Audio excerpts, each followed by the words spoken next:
যদিহে তোমালোকে নিটৰ কাৰণে প্ৰিপাৰেচন কৰিছা এইটো ভিডিও তোমালোকৰ কাৰণে আমি এতিয়া NEET 2020 ৰ এটা কোৱেশ্চন সলভ কৰিম The number of protons, neutrons and electrons in lutetium 71 175 respectively are এটো কোৱেশ্চন সলভ আমি কেনে কৰিম এটো এটা খুবেই ইজি কোৱেশ্চন আমি জানো যে atomic number is equal to number of protons and it is also equal to number of electrons কিন্তু ইয়াৰ এটা কথা আছে কেতিয়া if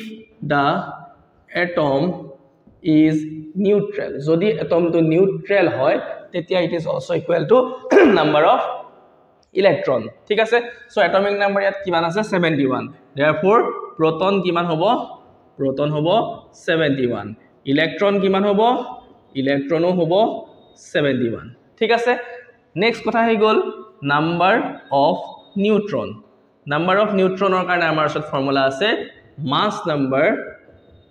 minus atomic number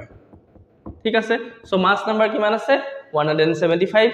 so 175 minus 71 so 175 minus 71 কৰিলে আমি কিমান পাম আমি পাম 104 so 104 টো কি হৈ গল number of neutron আমাৰ ওচৰত আছে 104 টা so অপচন আমাৰ কোনটো কাৰেক্ট হ'ব respectively বুলি কৈছে therefore proton neutron and electron proton 71 neutron and electron option B ঠিক আছে